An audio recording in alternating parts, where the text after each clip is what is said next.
ఈరోజు మా పాప స్కూల్లో ఫీల్డ్ ట్రిప్ ఉంది. సో, తను నాకు నిన్న రాత్రి చెప్పింది, "మమ్మీ అర్లీగా లేచి లంచ్ బాక్స్ అయితే ప్రిపేర్ చేయి మమ్మీ. నేనైతే లంచ్ బాక్స్ మార్నింగే తీసుకెళ్ళిపోతాను" అని చెప్పింది. సో, నేను తన కోసం అర్లీగా లేచి చక్కగా పులిహోర, అలాగే తాలింపు పెరుగన్నం అయితే ప్రిపేర్ చేశాను. తనకి ఈ 2 ఐటెమ్స్ అంటే చాలా చాలా ఇష్టం. అలాగే స్నాక్స్‌కి ఏమన్నా చేయి మమ్మీ అనింది. స్నాక్స్ చేసే టైం లేదు కాబట్టి ఇంక జామకాయలైతే పెట్టేశాను. తను జామకాయలు కూడా చాలా ఇష్టంగా తింటుంది. ఇవన్నీ ప్రిపేర్ చేసి లంచ్ బాక్స్ పెట్టేసి తను కూడా రెడీ అయింది. లాస్ట్ మొమెంట్‌లో స్టార్ట్ చేసిందండి గోల.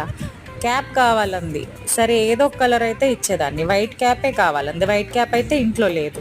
సరే అని చెప్పి మా సిస్టర్స్‌ని అడిగాను. మా సిస్టర్స్ దగ్గర లేదని చెప్పారు. ఇంక రభస అండి, మామూలు గోల కాదు. అబ్బా! స్కూల్‌కి వెళ్ళేంత వరకు హెడ్‌ఏక్ వచ్చేస్తదండి. పిల్లల్ని పంపించటం స్కూల్‌కి కూడా ఒక పెద్ద టాస్కే. ఫైనల్‌గా అయితే క్యాప్ దొరికిందిలెండి. ఇంకో సిస్టర్ దగ్గర తీసుకొని ఇచ్చాను.